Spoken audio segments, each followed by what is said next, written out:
बार ऐसे होता है ना कि हम किसी के बारे में सोचते कुछ और हैं और निकलता कुछ और है। आज की कहानी भी एक ऐसी ही औरत पर बेस करती है, जिसके बारे में दुनिया कुछ और सोचती थी और रियलिटी में उसकी जो हकीकत थी, वो कुछ और थी।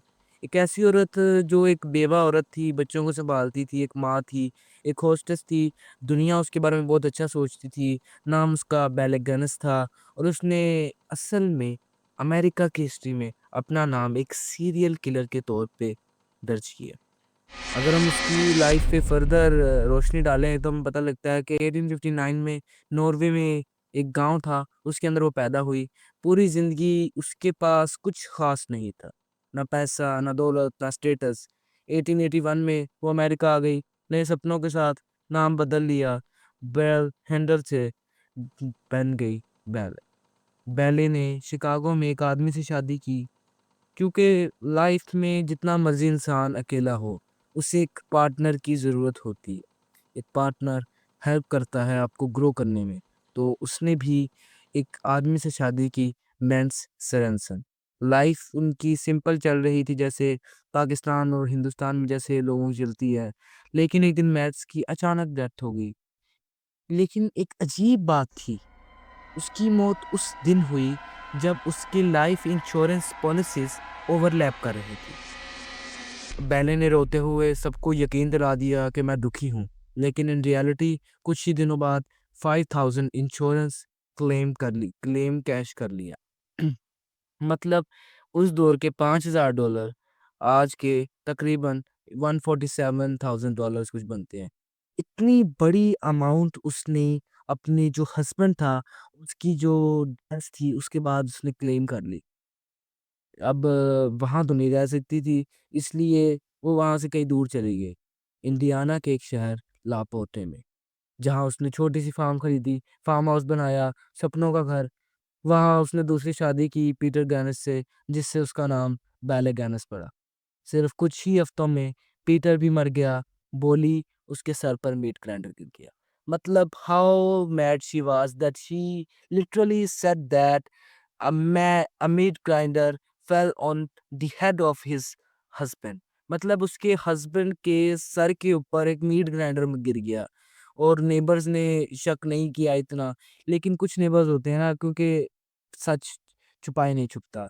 उन्होंने उस पे केस भी किया, लेकिन पुलिस ने केस क्लोज कर दिया क्योंकि उसकी पास्ट ट्रेजेडीज को लेके, सॉरी फॉर माय मिसप्रोनाउंसिएशन, उसकी पास्ट के अंदर जो उसके साथ बुरे वाक़यात हुए उसके हस्बैंड को लेकर, उसके पास्ट को लेकर, उन्होंने उसको रिलीफ दे दिया। एलन ने एक नया प्लान बनाया। न्यूज़पेपर एड्स, नॉर्वेयन लैंग्वेज में एड्स छपाया।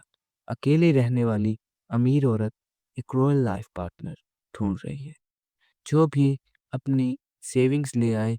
और फिर लोग आने लगे, मोस्टली मेन, अनमैरिड, कुछ डिवोर्सेस भी थे, कुछ लोनली सोल्स जिन्हें है सो कॉल्ड प्यार चाहिए था। सबके सपने शादी के थे, एक नई जिंदगी और पैसा। लेकिन एक बात कॉमन थी, कोई भी लौट कर वापस नहीं आया। मतलब किसी भी इंसान का डाटा उस बाद में मिला ही नहीं जो उस फार्म हाउस में एक बार चला गया था।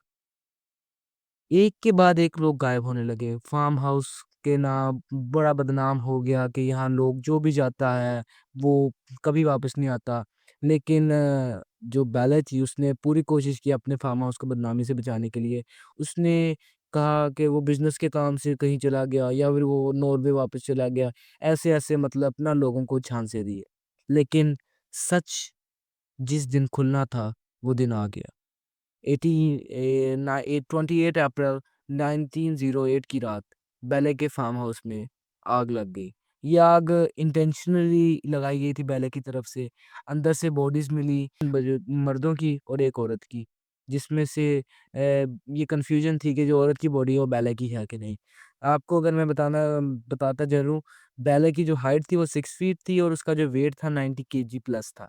मतलब और वो जो बॉडी मिली थी उसका वेट जो था वो कम था, हाइट भी कम थी। पुलिस ने, क्योंकि पुलिस उस दौर में भी इतनी अवेयर थी कि हाइट और इन मेजरमेंट्स को लेके चलती थी।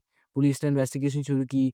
फिर उन्होंने ना एक बैक यार्ड नहीं होता, हाँ, अमेरिकन्स के अंदर ना फार्म हाउस नहीं होते, वहाँ एक बैक यार्ड होता है। जहाँ अपना ना वो मोस्टली ना टाइम स्पेंड करते हैं अपने फैमिलीज़ के साथ। वहाँ ना डिगिंग शुरू की ना, एक गार्डन सा होता है। वहाँ डिगिंग शुरू की ना, पुलिस को एक ना छोटी-सी बॉडी पार्ट मिला।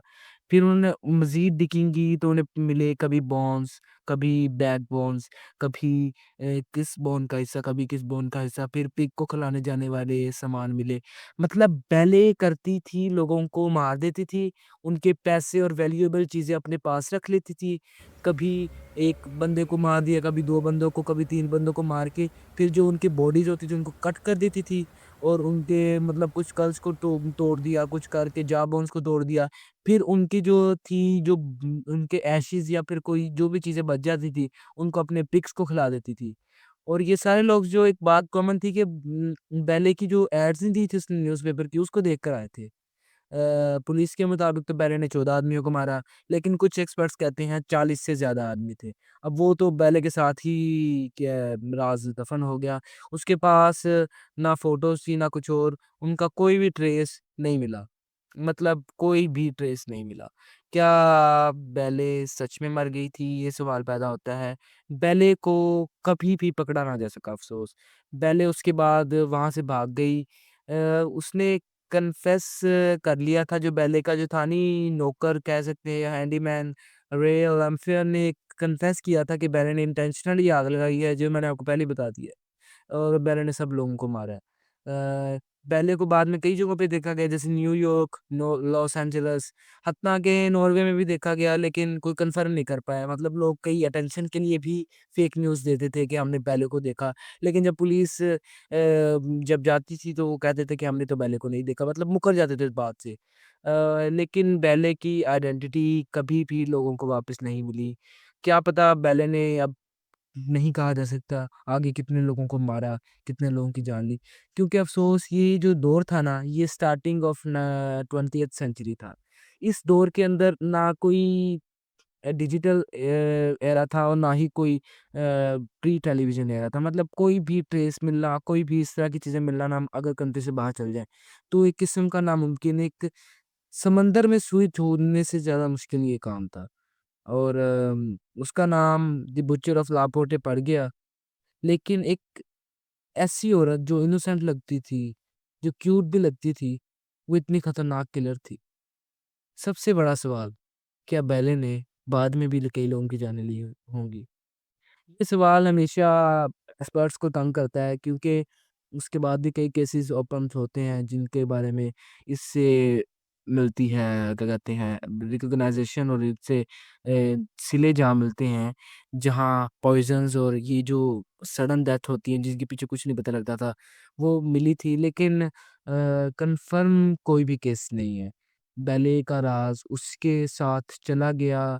बैले एक ज़ालिम औरत थी, एक लोगों को मारती थी, लोगों का फ़ायदा उठाती थी, लेकिन कभी भी बैले का सच दुनिया के सामने पूरे तरीके से ना आ सका, और बैले हम सबको धोखा देकर किसी और इलाके या किसी और खून की तैयारी में चली गई। हम बैले की स्टोरी को ठीक तरह देखें तो हमें पता लगता है कि लोग पैसे के लिए किसी भी हद तक जा सकते हैं। मतलब ऐसे कहना तो नहीं चाहिए, लेकिन पैसा आज की या फिर पिछली जो दुनिया गुजर गई है उसमें बड़ा मैटर करता था। बैले की स्टोरीज की तरह दुनिया में बहुत सी स्टोरीज हैं जिनके ऊपर नजर रोशनी नहीं डाली जा सकती, जिस पे लोग ज़्यादा बात नहीं करते।